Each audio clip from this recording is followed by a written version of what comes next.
Il y a 20 ans, en 1989, le game designer Ron Gilbert du studio LucasArts commençait à travailler sur le projet Monkey Island. Il était secondé par deux jeunes designers, Tim Schafer et Dave Grossman. En 2009, la saga fait son grand retour au sein du studio Telltales Games. Cette fois-ci, c'est Dave Grossman qui est aux commandes du navire, accompagné dans l'aventure par un autre vétéran de LucasArts, Mike Stemmel, et d'un nouveau venu sur la série, Mark Derrin.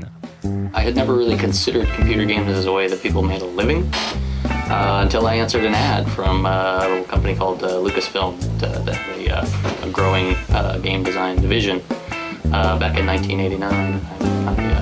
I got hired for some reason that I still don't understand, and I went to work there, and the first project that I worked on there was called The Secret of Monkey Island.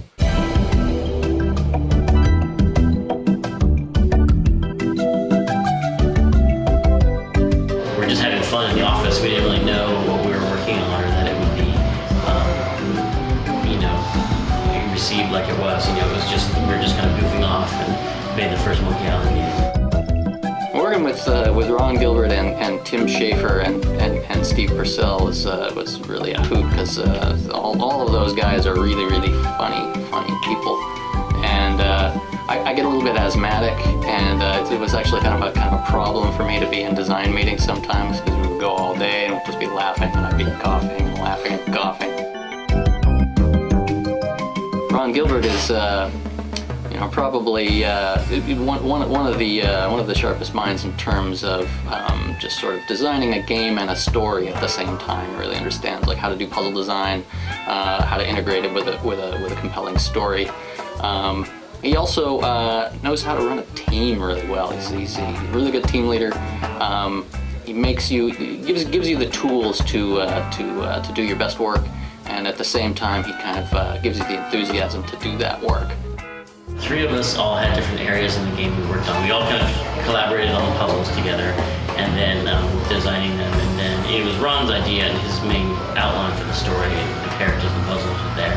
And then Dave and I and Ron would take different sections. Ron took the ghost ship, that was really his area. Dave took the later the Monkey Island itself areas, and I worked a lot with the Melee Island characters, although Dave worked on that stuff too. The first thing I ever worked on was Stan, the ship salesman. That was my character. He had the crazy waving arms that Steve Purcell had animated.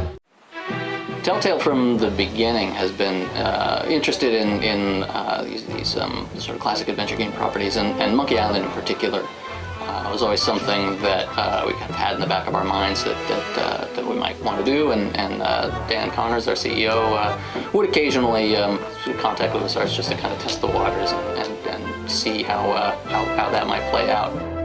At one point, LucasArts just got a new president, Daryl Rodriguez, who has been kind of personally championing the old adventure game properties, and I think it was really that sort of mind shift over there that allowed us to make a deal to finally do it.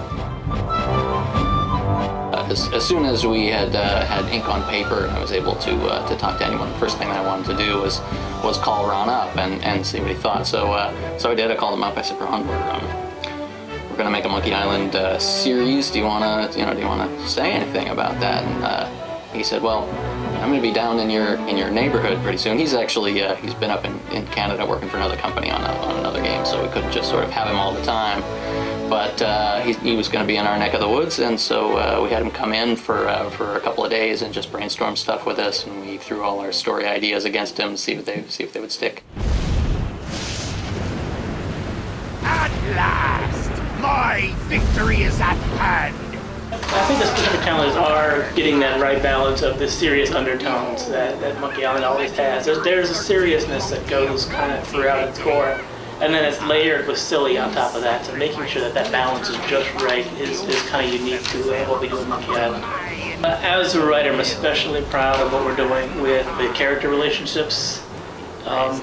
It's something that we at Telltale haven't really had an opportunity to really delve in before we did Monkey Island, where we're using characters that are real people and have real emotions and real connections to one another. And this is something that we can build on in an episodic tale. Is just how these characters fit together and how you bond with them as a player, and you really get to like them and you really get attached. Holy screaming starfish!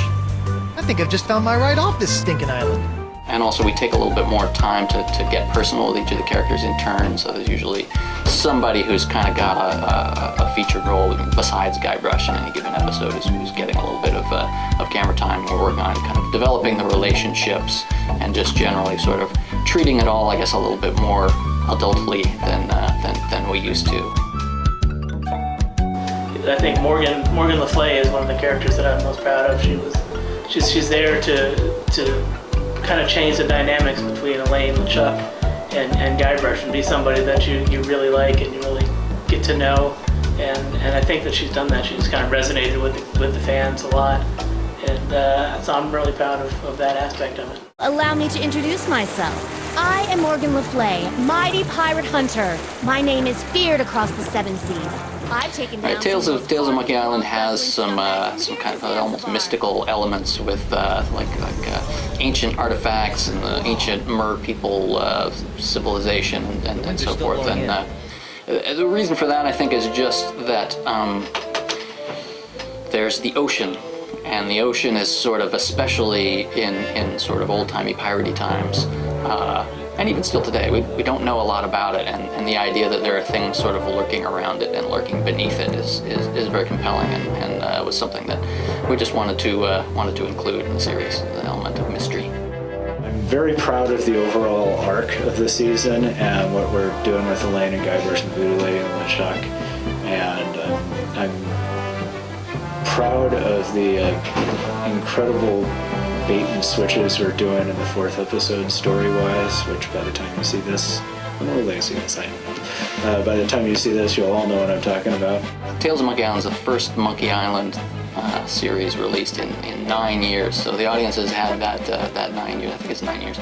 9 years to kind of build up their expectations about what they were going to see, and of course they're all sort of doing that individually, so nobody's expectations are quite exactly the same as anyone else's.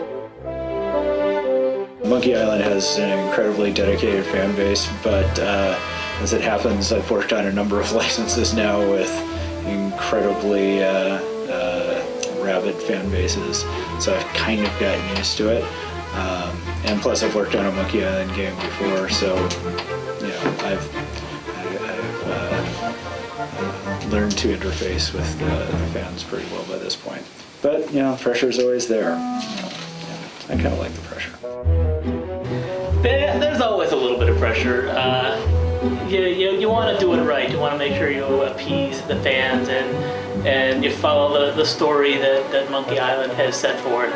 It's something that is beloved to the fans and to myself. I'm a fan as well, so I want to make sure that we get everything right in the game. And by right, I mean we're making a genuine pirate story, and that Guybrush isn't suddenly a different character, and that he's not a superhero Jack Sparrow pirate. He's Guybrush. He's kind of the pirate wannabe, but he's got his wit and charm, and it's got to be funny, and it's got to be not the same thing you've seen before, but not too different that it feels like we're just going off. So it's a lot of pressure to do it right, both to appease the fans and to ourselves to make sure that we're kind of upholding that integrity as well. I've had 20 years now to think about what it is about Monkey Island that people respond to, and I think what it is that it works on more than one level. So you've got the kind of surface level of moment by moment entertainment that's really funny. The lines are kind of one-off laughs, but then underneath that you've actually got what is kind of a fairly serious story.